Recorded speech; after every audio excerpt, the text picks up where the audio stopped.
"That rust bucket doesn't belong here," the CEO said with a laugh sharp enough to cut through the crystal music drifting across the ballroom, and for a moment, every conversation inside the Beverly Hills Grand Pavilion seemed to stop just long enough to enjoy the humiliation of one quiet man standing beside a faded red Ferrari covered in dust and primer stains. The gala had been built for perfection. Marble floors gleamed beneath golden chandeliers. Champagne glasses clinked softly beneath the glow of imported Italian lights.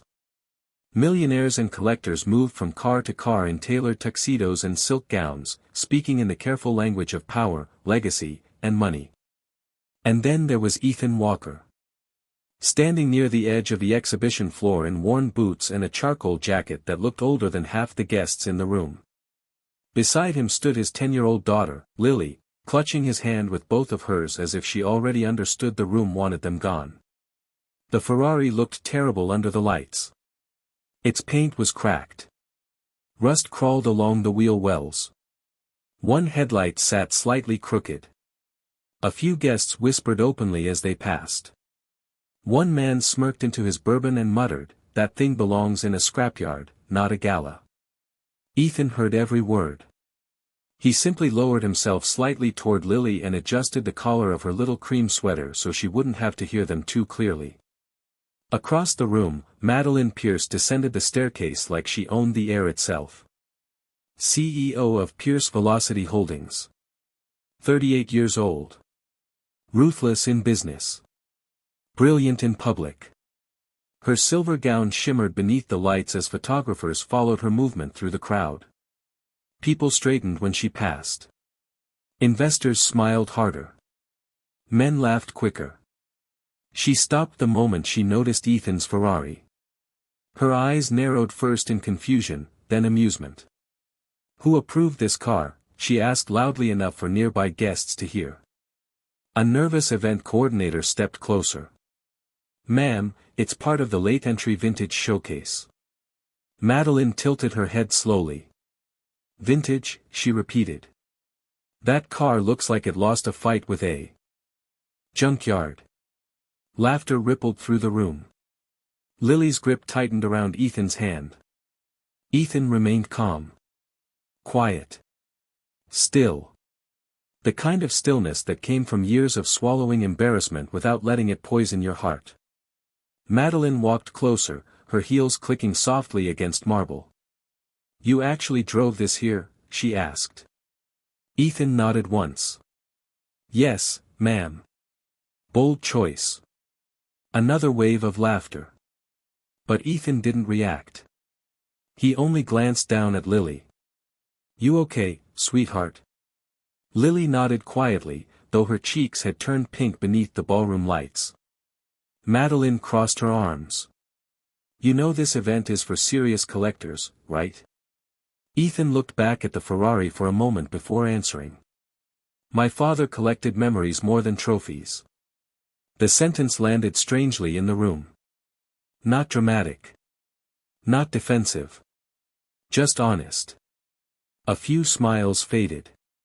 But Madeline only gave a faint smirk. "Memories don't increase auction value." Ethan said nothing. The silence stretched gently between them while soft piano music floated from the upper balcony. Somewhere near the back of the ballroom, an older Italian man stopped walking. His eyes had locked onto the Ferrari's engine vents. His expression changed instantly. Confusion first. Then disbelief. Then something dangerously close to fear. Slowly, he began walking toward the car without blinking at all. The old Italian man moved slowly through the crowd, his polished cane tapping softly against the marble floor as conversations around him faded into a nervous hush. Unlike the others, he was not staring at Ethan Walker with amusement. He was staring at the car itself. Every inch of it. Every imperfect line. Every faded curve beneath the ballroom lights. Ethan noticed him immediately. The man looked to be somewhere in his 70s, dressed in a dark charcoal suit with a deep burgundy pocket square folded neatly over his chest. His silver hair was combed straight back, and his eyes carried the kind of weight that only comes from a lifetime spent remembering things the world forgot. Sir, the man said quietly, stopping beside the Ferrari. May I? Ethan hesitated for only a moment before nodding once. Of course. The old man stepped closer to the hood and ran trembling fingers near the front fender without fully touching it, almost like someone approaching a sacred object. Around them, the crowd leaned in carefully. Madeline Pierce folded her arms tighter, clearly irritated that attention had shifted away from her. Lorenzo, she said with a practiced smile, please do not tell me you actually find this thing interesting. A few nervous chuckles followed. But Lorenzo Bianchi did not laugh. His eyes narrowed toward the engine vents. Where did you get this car? He asked softly. Ethan glanced toward Lily before answering. It belonged to my father. Your father restored it? No, sir. Ethan shook his head gently. He protected it. That answer seemed to hit the old man differently. His breathing slowed. Protected, Lorenzo repeated under his breath as if the word itself unlocked something buried deep in memory. Madeline sighed impatiently. This is becoming dramatic. Ethan ignored her. He rested a hand lightly on the Ferrari's roof, and for the first time that evening, his calm expression shifted into something more personal. More fragile. My father worked nights at a machine shop outside Medina back in the 1970s, he said quietly. He never talked much about it when I was growing up. Just that sometimes important things survive because ordinary people refuse to throw them away. The ballroom remained silent now. No laughter. No whispers. Even the piano music from upstairs seemed farther away. Ethan continued carefully. When I was 13, my father got sick. Before he died, he brought me into our garage during a thunderstorm and told me never to sell this car to someone who only saw money when they looked at it. Lily looked up at her father quietly while guests around them listened with an attention none of them expected to give a man they had mocked only minutes earlier. We almost lost it 3 times, Ethan admitted. After my wife passed away, bills piled up fast. I worked double shifts at the repair shop. There were nights I ate crackers for dinner so Lily could have school lunch money the next morning. Lily lowered her eyes slightly. Ethan smiled softly at her anyway. But every Sunday, he continued, we cleaned the car together. Even when it did not run. Even when the garage roof leaked.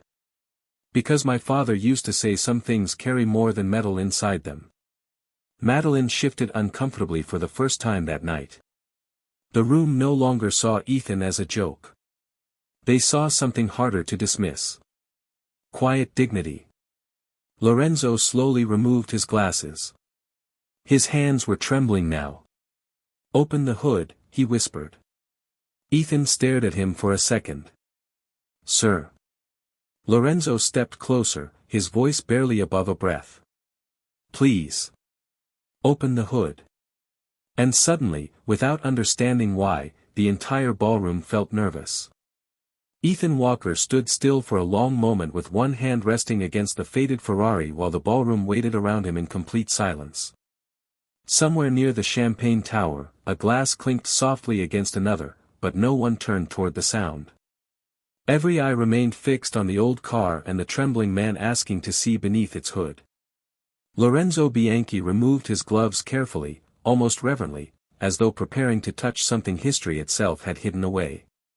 Ethan finally nodded once. All right, he said quietly. He reached beneath the hood latch, and the metallic click echoed sharper than it should have beneath the vaulted ceiling. Lily stepped closer to her father as Ethan slowly lifted the hood upward. The hinges creaked softly with age. A few people leaned forward immediately, expecting rust, cheap replacement parts, or proof that the entire thing had been an emotional performance built around a worthless machine. But Lorenzo's expression changed the instant the engine came into view. His eyes widened first. Then his face lost color entirely. No, he whispered under his breath. That is impossible. Madeline Pierce frowned. What exactly are we looking at? Lorenzo did not answer her. He moved closer instead, his breathing uneven now, his fingertips hovering inches above the engine block. "Look at the intake manifold," he murmured to himself in Italian.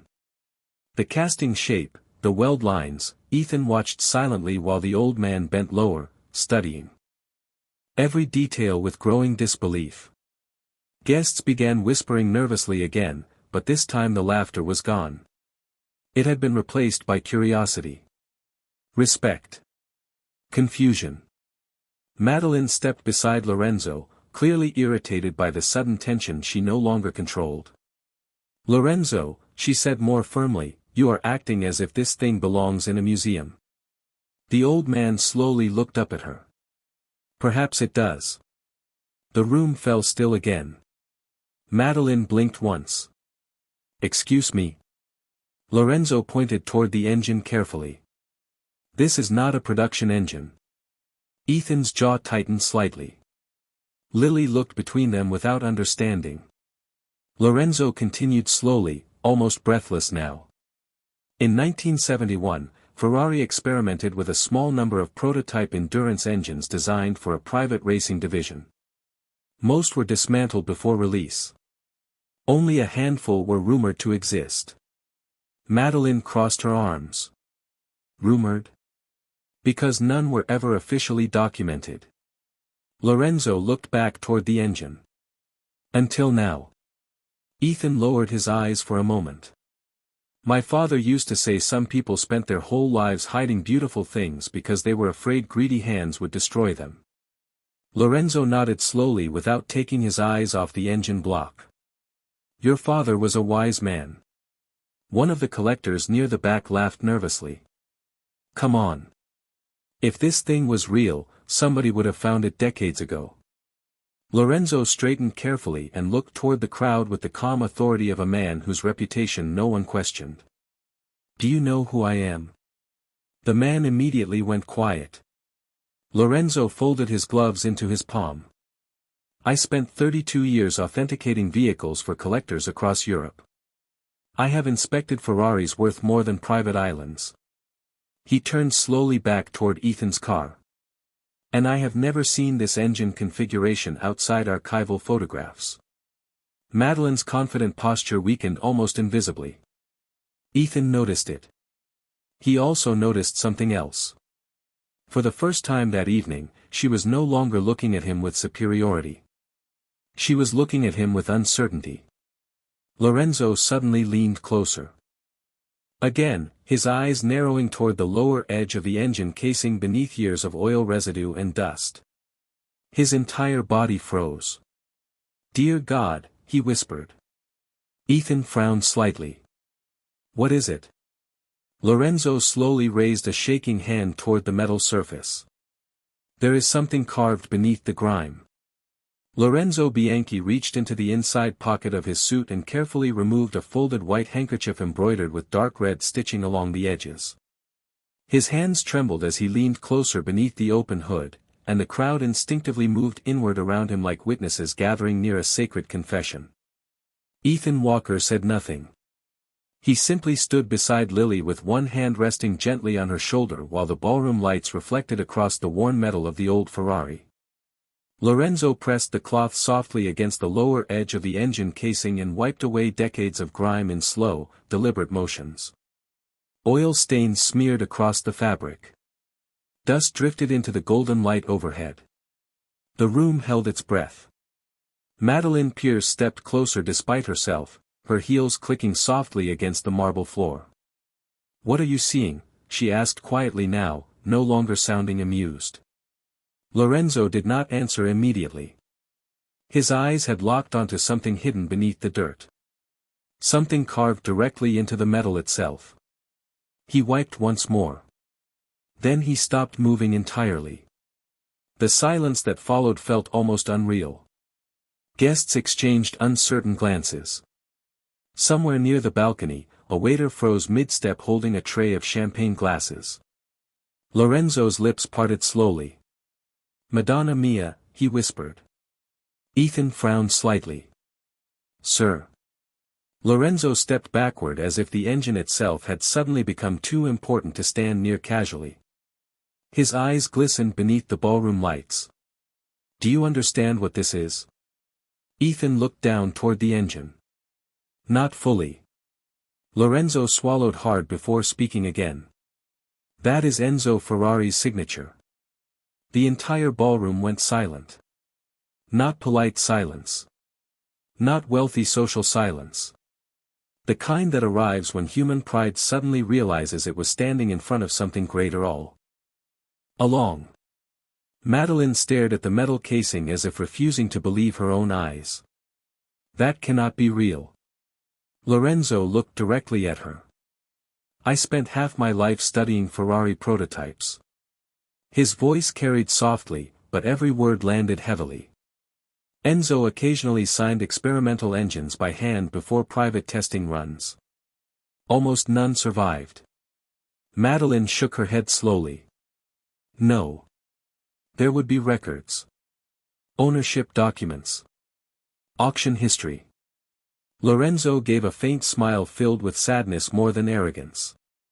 Not every treasure was owned by people who cared about publicity. Ethan lowered his eyes briefly, remembering something distant.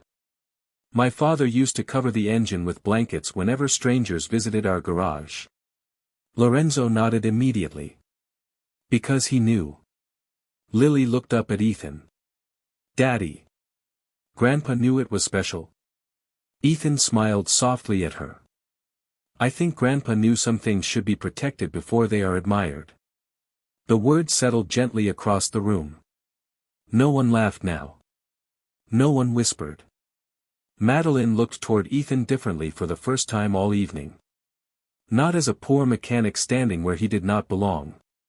But as a man carrying something rare enough to humble an entire room full of wealth. One of the collectors stepped forward nervously. How much could something like this even be worth? Lorenzo turned slowly toward the crowd. If authenticated officially. He exhaled softly. More than most people in this room will earn in their lifetimes. A stunned murmur spread instantly through the ballroom. Ethan closed his eyes for a brief second. Not from excitement. From exhaustion. Because suddenly the car no longer belonged only to memory. Now it belonged to attention. And attention had a way of destroying quiet things. Madeline watched him carefully. You did not know? She asked softly. Ethan opened his eyes again. I knew it mattered to my father. He glanced toward Lily. That was enough for me. The answer struck her harder than she expected. Because every billionaire she had ever known measured value by numbers first. But this man had protected a fortune for years without chasing recognition once. Lorenzo suddenly looked toward Ethan again, his expression growing more serious. There is something else. Ethan frowned. What do you mean? Lorenzo pointed deeper beneath the engine compartment toward a small hidden plate partially concealed behind old wiring. If I am right, he whispered carefully, this may not just be a signed Ferrari. He looked back toward the crowd slowly. This could be the missing prototype from Medina. The ballroom no longer sounded like a luxury gala. It sounded like a church moments before a confession. No one moved carelessly anymore. Conversations had dissolved into whispers. Phones lowered slowly. Even the collectors who arrived expecting entertainment now stood frozen beneath the chandelier light, staring at the faded Ferrari as though it had transformed into something alive. Lorenzo Bianchi leaned deeper beneath the open hood, carefully moving aside a cluster of aged wiring near the rear firewall. His breathing had become uneven now, controlled only by decades of discipline. Ethan Walker watched quietly beside him while Lily remained tucked close against his side, her small fingers wrapped around the sleeve of his jacket. Madeline Pierce stood only a few feet away, but the confidence she had worn so effortlessly earlier that night was beginning to fracture beneath something unfamiliar. Humility. Lorenzo reached carefully into the engine compartment and brushed away another layer of dust from the hidden identification plate. The old metal reflected softly beneath the ballroom lights. Then his entire body stiffened. No, he whispered again. No, no, no. Ethan frowned slightly. What is it? Lorenzo slowly looked up, and for the first time since approaching the car, his eyes appeared emotional rather than analytical. Your father did not protect a prototype, he said quietly. He protected history. The room tightened around his words. Madeline stepped forward instinctively. Explain. Lorenzo removed his glasses slowly, as though the moment deserved reverence.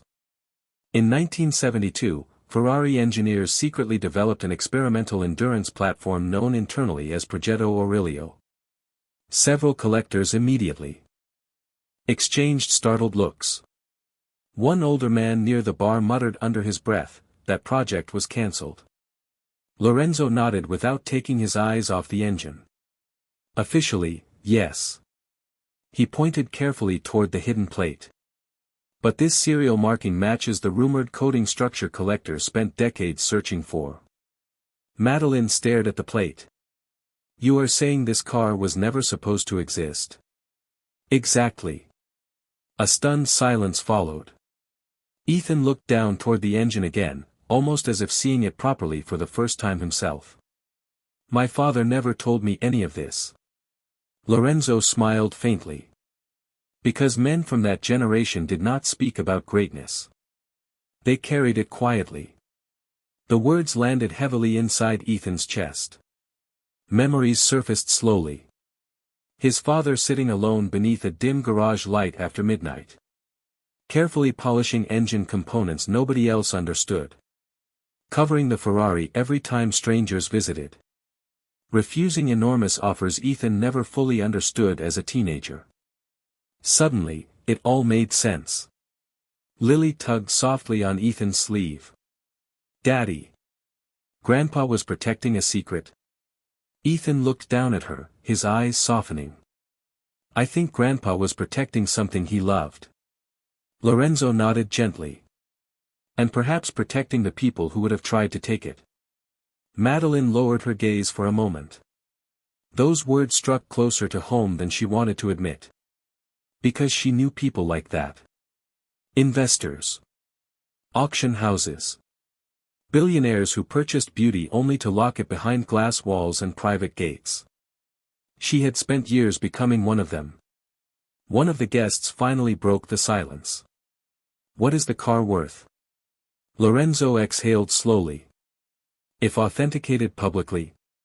He paused carefully. Potentially over $100 million. Gasps spread instantly across the ballroom. A woman near the back actually placed her hand over her mouth. Ethan did not react. That stunned several people more than the number itself. Madeline looked directly at him. You are not surprised. Ethan glanced toward Lily before answering quietly. Money never kept my daughter warm during winter. The sentence hit the room like a quiet wave.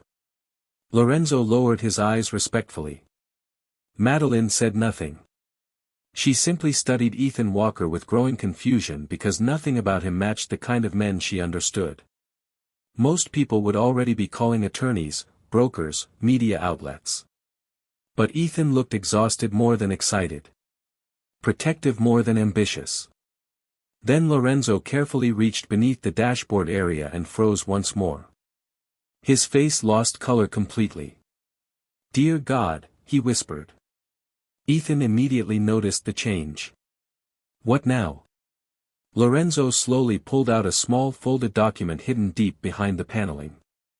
The paper was yellow with age. On the front was a faded black crest from Maranello. And beneath it, written in Italian by hand, was a single signature. The folded document trembled slightly in Lorenzo Bianchi's hands as the ballroom watched in complete silence. No music played anymore. Somewhere near the entrance, security guards stood motionless beside towering marble pillars, uncertain whether they were witnessing an auction, a miracle, or the unraveling of a secret buried for half a century. Lorenzo carefully unfolded the brittle paper inch by inch, handling it with the caution of a man touching history itself. Ethan Walker instinctively stepped closer while Lily held tightly to his hand, her small face filled with confusion and wonder beneath the warm chandelier glow. Madeline Pierce did not speak. She simply stared at the faded document as though the entire room had tilted beneath her feet. Lorenzo finally opened the paper fully and inhaled sharply. "It is authentic," he whispered. One of the collectors near the back stepped forward. "What does it say?" Lorenzo adjusted his glasses slowly. His voice softened as he translated from Italian. To Marco Walker. "Some machines are built for speed. Others are built to survive history. Protect this one until the world learns the difference." Ethan's breath caught instantly.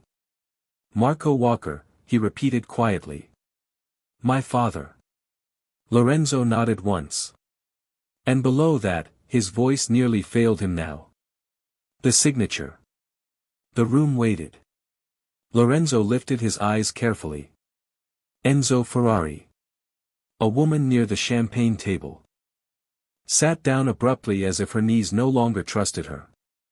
Another collector removed his glasses in stunned disbelief.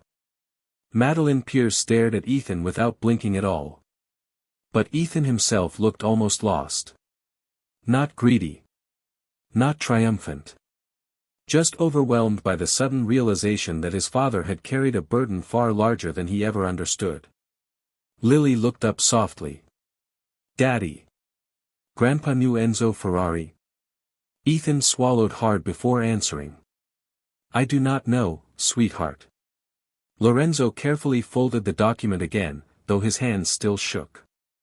"Your father was likely involved in the protection of this prototype after the project disappeared from official records." Ethan frowned slightly. "Why would it disappear?" Lorenzo glanced around the ballroom before lowering his voice.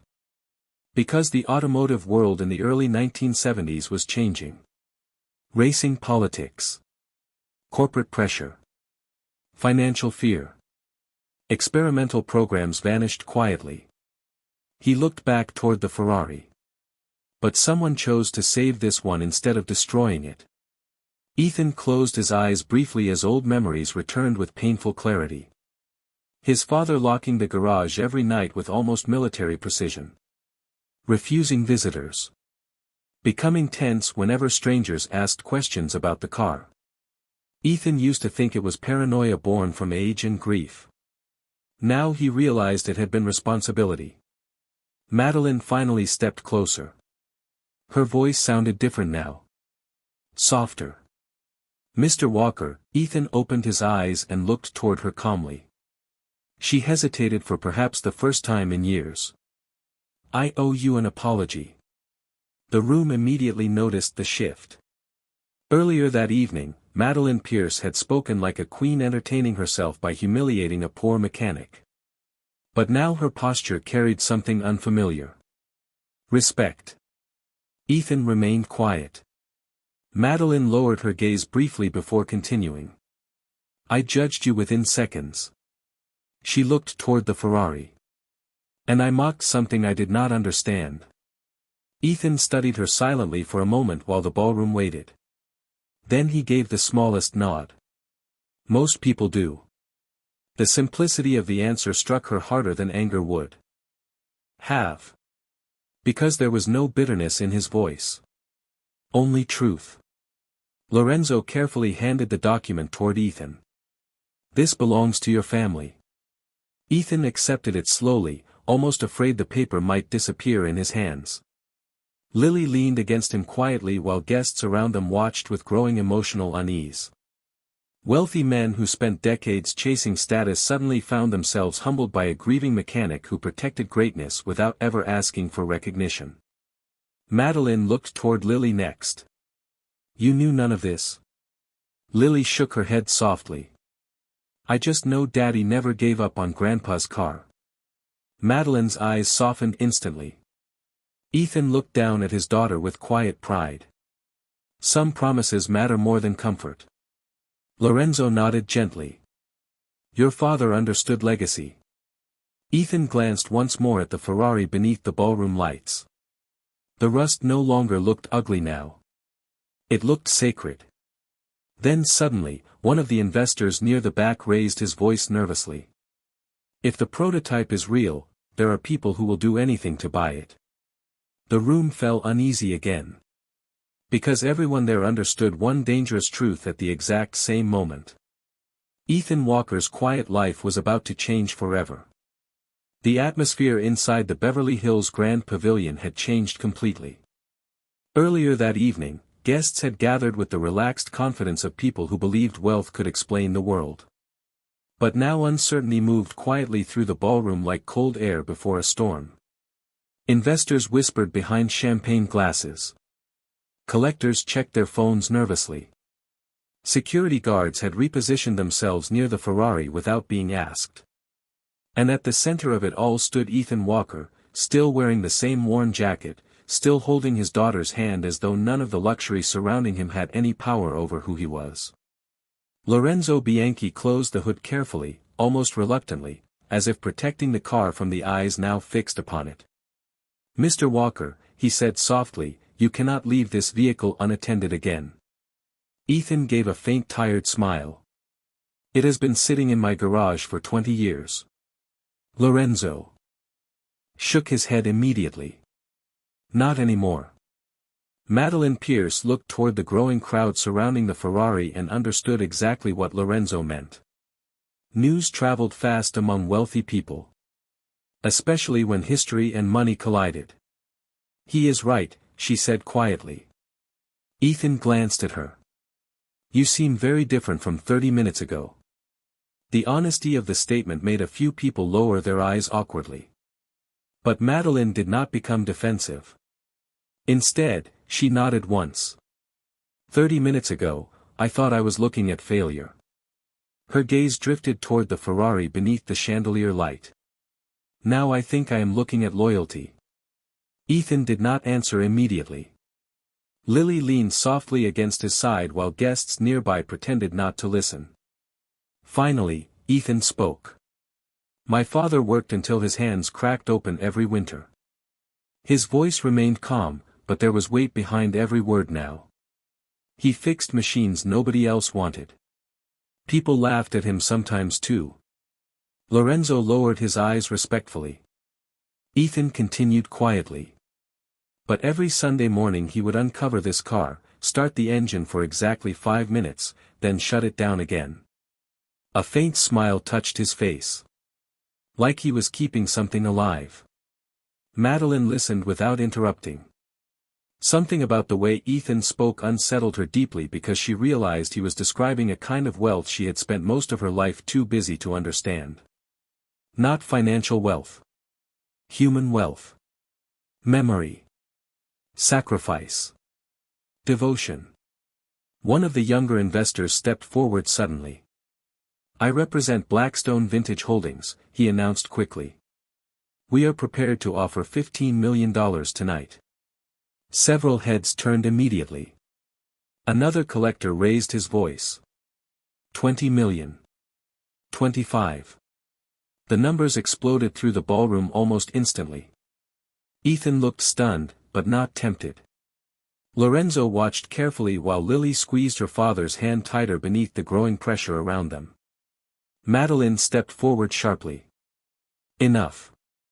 The room quieted. She looked directly at the collectors. "This is not an auction." One man frowned. "Everything is an auction. Eventually." Ethan finally spoke again. "Not everything." Silence followed him immediately. Because the way he said it carried something money could not overpower. Madeline studied him closely. "You really would walk away from all of this?" Ethan looked down toward Lily before answering. "My daughter already lost her mother." His voice softened slightly. "I do not want her to lose every piece of her grandfather too." Lily leaned against him more tightly after hearing those words. Several guests visibly shifted uncomfortably. Because suddenly the Ferrari was no longer just a legendary machine. It was grief. Family. A promise kept through years of struggle. Lorenzo nodded quietly to himself. "That is why your father trusted you." Ethan stared toward the car beneath the ballroom lights. "There were nights I almost sold it." Madeline looked at him carefully. What stopped you? Ethan smiled faintly without looking away from the Ferrari. Every time I thought about giving up, Lily would sit inside the garage with me and tell me Grandpa would be sad if the car disappeared. Lily looked embarrassed suddenly. I was little. Ethan finally laughed softly for the first time that night. You still are. The warmth of the moment settled unexpectedly over the room. Quiet. Human. Real. Madeline lowered her gaze briefly before speaking again. Mr. Walker, Ethan looked toward her calmly. I own a private restoration facility outside Pasadena. She hesitated carefully. If you allow it, I would like to help authenticate and protect the prototype properly. Ethan studied her face in silence. Earlier that night he would have seen arrogance there. But now he saw something else entirely. Regret. Then, before Ethan could answer, one of the security guards approached quickly from the entrance and whispered something into Lorenzo's ear. The old man's expression darkened instantly. Who? He asked quietly. The guard swallowed hard. European buyers. They just arrived. The massive entrance doors of the ballroom opened slowly beneath the glow of crystal chandeliers, and the energy inside the grand pavilion shifted once again. 3 men entered together wearing dark tailored coats. Despite the warm California night outside, their movements were calm. Controlled. Expensive. The kind of confidence built by generations of money rather than loud displays of it. Conversations stopped almost immediately as collectors recognized them one by one. Lorenzo Bianchi's expression tightened the moment he saw the oldest among them. Vittorio Bellandi, he murmured quietly. Madeline Pierce frowned. You know him? Lorenzo kept his eyes fixed toward the entrance. One of the largest private automotive collectors in Europe. He exhaled slowly. And one of the most relentless. Vittorio Bellandi looked to be somewhere in his 60s with silver hair combed sharply back and pale blue eyes that studied the ballroom like a man measuring ownership before speaking a word. Beside him walked 2 younger associates carrying leather document cases. They stopped the moment they saw the Ferrari. Vittorio's expression did not change outwardly, but Lorenzo noticed the smallest flicker of shock behind his eyes. The old collector approached the car slowly. Remarkable, he said in a soft Italian accent. Ethan Walker instinctively shifted Lily slightly behind him. Vittorio noticed the movement immediately. You are protecting her, he observed calmly. Ethan met his gaze. I try to. Vittorio gave the faintest nod of respect. Good fathers are rare. Madeline stepped closer. Mr. Bellandi, this is a private event. Vittorio smiled politely without looking at her. Nothing involving a missing Ferrari prototype remains private for long. The sentence sent another nervous ripple through the ballroom.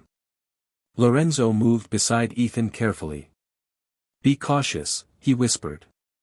Ethan remained calm. I am. Vittorio finally looked directly toward Ethan. You have something the automotive world believed was gone forever. Ethan answered simply. I have my father's car. Vittorio studied him for several seconds. Interesting. One of the younger associates opened a leather case and removed several official-looking documents. Mr. Bellandi represents multiple European investors prepared to make an immediate acquisition offer. Madeline crossed her arms sharply. This is not a negotiation. Vittorio finally turned toward her with mild amusement. Everything becomes a negotiation once enough money enters the room. Ethan quietly shook his head. Not always. Vittorio's eyes returned to Ethan again, this time with visible curiosity. You truly mean that? Ethan glanced toward Lily before speaking. My daughter has already watched enough things disappear from her life. Silence settled gently over the group. Because unlike everyone else in the ballroom, Ethan did not sound impressed by the possibility of wealth. He sounded tired. Protective. Human. Vittorio noticed it too. How long have you owned the vehicle? My entire life. And you never attempted authentication? Ethan gave a faint shrug. My father told me some things become dangerous once the world notices them. Lorenzo lowered his eyes quietly because deep down he knew the man had been right. Vittorio slowly walked around the Ferrari, studying every curve beneath the ballroom light. Your father was wise. Madeline looked toward Ethan carefully. You cannot take the car home tonight. Ethan frowned slightly. Why?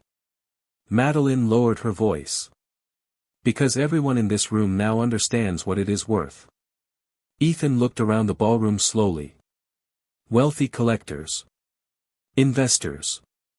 Security guards. Phones recording quietly from a distance. For the first time that night, he finally understood the danger hidden beneath admiration. Lily tugged softly on his sleeve. Daddy, are people going to try to take Grandpa's car? Ethan knelt slightly beside her. His voice stayed gentle. Not while I am here. Vittorio watched the exchange silently. Something in his expression softened almost invisibly. Your father protected the machine, he said quietly. But perhaps he was truly protecting moments like that. Ethan looked toward him carefully. Vittorio reached inside his coat and removed a business card embossed in gold lettering. If you ever choose preservation over publicity, call me. Ethan accepted the card politely but did not look at it. Madeline noticed that immediately. Most men would have treated the card like a winning lottery ticket. Ethan folded it once and slipped it quietly into his jacket beside Lily's drawings. Vittorio noticed too. A faint smile touched the older man's face. Interesting, he repeated softly. Then suddenly, from somewhere near the back of the ballroom, an elderly woman gasped loudly while staring at the Ferrari. Her trembling hand lifted toward the passenger side door. That cannot be, she whispered. Lorenzo turned immediately. What is it? The woman's eyes filled with tears. I have seen that crest before. The elderly woman stepped closer through the crowd with slow uncertain movements, her silver necklace trembling softly against the dark velvet of her dress. Guests instinctively parted for her without understanding why. Lorenzo Bianchi recognized her immediately and straightened in visible surprise. Sophia Moretti, he whispered. Vittorio Belandi's eyes widened slightly as well. You attended the Medina test exhibitions, he said quietly. The woman nodded once, but her eyes never left the Ferrari. Ethan Walker watched carefully while Lily stayed close against his side beneath the warm ballroom lights. Sophia stopped beside the passenger door and raised trembling fingers toward a tiny faded crest hidden near the lower corner of the windshield.